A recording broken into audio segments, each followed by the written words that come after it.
Hey guys, welcome back to the Motorcycle Room. In this video, I'll be showing you how to repair your own motorcycle gloves without sending them off somewhere, using really affordable tools for the most part that you can buy like on Amazon for 10 bucks. These are the gloves that I'm repairing. They're high racer gloves that I've been in a couple crashes, and you can see they're pretty scuffed up. I've already repaired them, and in this video I'll be showing you the two different types of stitches that you can use to repair motorcycle gloves easily. So I'm using these handy needles that I bought from Amazon. I think they're around $10, but they're a heavier duty needle set that's specifically for working with leather. The two stitches that I'm going to be showing you today are the whip stitch, which is kind of like a loop-de-loop that just goes round and round the outside edge of a fabric, and the back stitch, which from what I've read is a stronger stitch than the whip stitch, but it doesn't look quite as good in my opinion. As you can see, this seam ripped out, but it actually wasn't the seam, it was just this thread, if you can see it, how it kind of disappears there. That's because the way that sewing machines work is they have one thread coming from the top and one from the bottom. So if one of those threads is abraded, which is what happened here, the entire seam will rip out. Also, a lot of race suits have these seams on the inside, but gloves for comfort will have these on the outside. And it does work, so these gloves are really, really comfortable, but if you crash, you might end up with a seam ripping out and having to replace the gloves, or, as I'm going to do, repair them. So we'll start here with pinky finger. This one ripped out. You know, I can put my finger in here and it's like, goes all the way out. So yeah, the first thing that we're gonna do is take our scissors and cut this thread out, because we're actually gonna try to tie this off first to prevent it from unraveling any further. If you look closely, you'll be able to see the thread and the way that it interlocks. And basically what we wanna do is grab these two threads, pull them tight like that, and literally tie a knot here. And that will stop this from unraveling any further. So you can use a pair of pliers to make working with this thread easier. But like I said, you just want to make sure it's tied off and that it's not going to loosen up over time. If you look closely, you can see where the old stitches have created perforations in the leather. And what we're going to do is pass our new needle and thread through those old perforations so we don't add any more perforations to weaken the leather. I have this like heavy duty nylon thread. This is pretty good, not as good as Kevlar, but I don't think the Kevlar thread actually makes too big of a difference with gloves because it's going to abrade away no matter what. It's super thin, it doesn't really matter. Even if it was steel, like if you use steel for threads, they would still rip out. So I'm cutting a pretty big length of thread here. That's because you don't want to run out and thread is pretty cheap. And then I used the smallest needle in my needle assortment. It was for carpet, but I think it will work pretty well for this.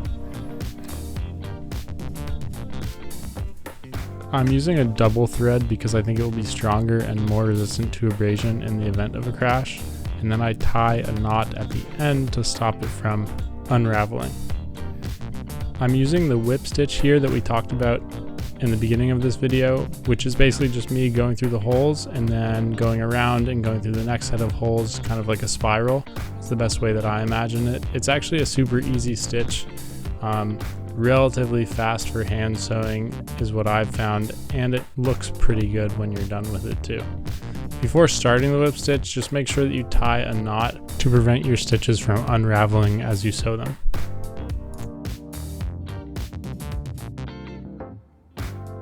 And now I know for sure that that thread's not going to pull out from there. And then I'm just going to keep sewing, and I'm going to go around and around, kind of like a swirl. I'm going to start right here. Go through. As long as you go through the existing holes, it's actually really easy. You don't even need a bobbin or something to make it easier to press. You just go around and pull through, pull it tight, and then come around the back again.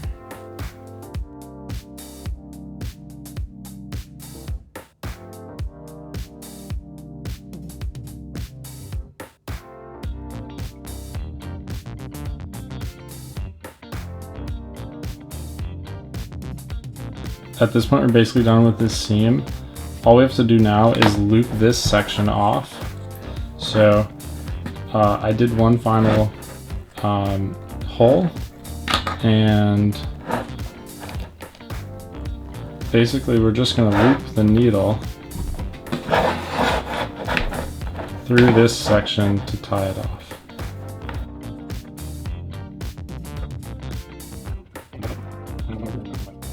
And now we'll trim the remainder. And there we go, our repair is complete. Let's see how it looks and how it feels. You can definitely tell the threads are different from the way they were before, but it's not so different that, you know, it's still going to be functional, and that's what matters. Still feels really comfortable. You can trim these stray things if you'd like. I like to leave them long because that way they don't loosen as easily. And so yeah, that's how you do it the old-fashioned way. It might have only been a couple minutes of video time, but this was at least 15 to 20 minutes just to do this one seam of only maybe like 10 or 15 stitches. So you can see why in commercial situations they use sewing machines. For repairing gloves like this, even though it does take a little bit of extra time, I like to do the manual method so I can make sure that I'm not poking any extra holes in the palms and further weakening the leather itself.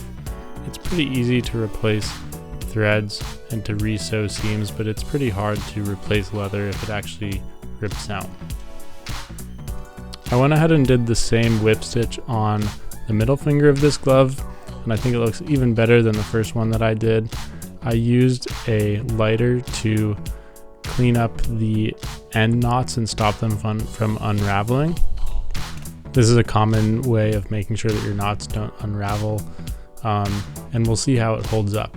Overall, the gloves feel just as good as they did when they were stitched with the other seams, and I'm hoping that they hold up well.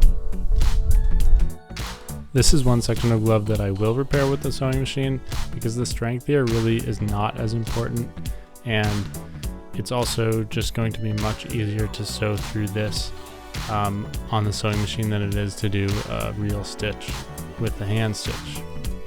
This section I'm not going to speed up at all, just so you can see how fast the sewing machine relative to the hand sewing is. This is in real time, and you can see that the seam length is around the same as what I did on each of the fingers, and it literally took like 10 seconds to do. So if you want to repair your gloves quickly, or you're repairing a lot of gloves for some reason, I'm not sure why you would be unless you were a real tailor or glovester or something like that, then that's definitely the way to go. You can tell though it doesn't look quite as good in my opinion, but they're certainly strong, and in this case very functional, so they'll do very well. For the second glove, I'm doing the back stitch, which you can hopefully see pretty well here. This is a stitch where you go forward 2 and back 1, forward 2, back 1, and so it kind of creates an interlocking loop. This is a single thread stitch instead of the double thread stitch that I was doing before. You could probably do it as a double thread stitch, but that's not how I chose to do it. In my opinion, this stitch looked a lot worse when I was done with it, but according to the internet, it is the strongest stitch that you can hand sew, so you might want to think about doing that instead of the whip stitch.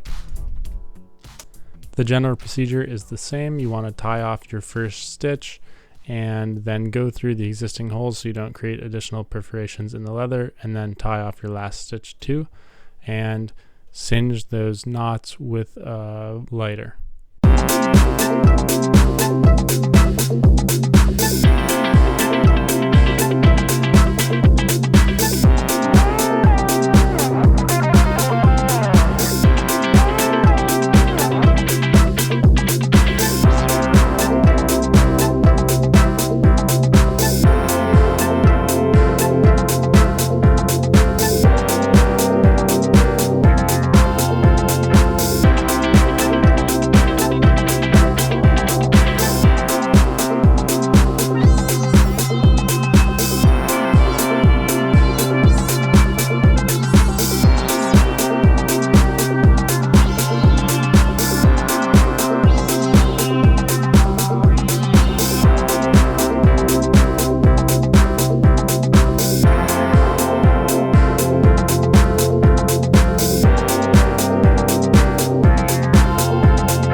Sometimes it's important to change up your angles, as this can get quite tedious as it wears on.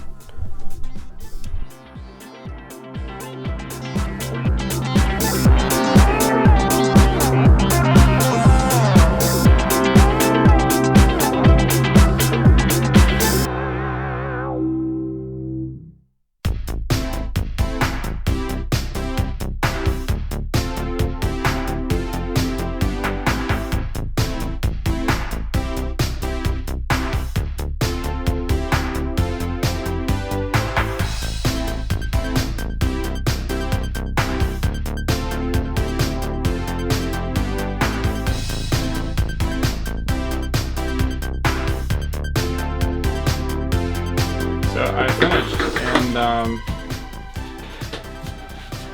I don't know. These are the two gloves that I repaired. They're the same set of gloves. They were in a couple crashes, and finally the seams started to let go.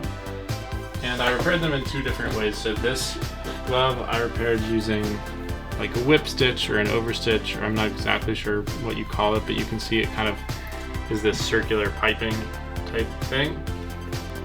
And it's really obvious where I repaired it. It looks different from the rest of the glove, but I don't think it looks bad. I think it actually looks pretty good. If I got a set of gloves that had a stitch like this on it, I think I'd be pretty impressed if it was the whole glove. This is a back stitch, which I read online is the strongest type of hand sewn stitch you can do. And I did a back stitch on this glove just to see which one holds up better and which one is going to last longer. So look for a video much later to see which seam seems to perform the best on gloves for racing.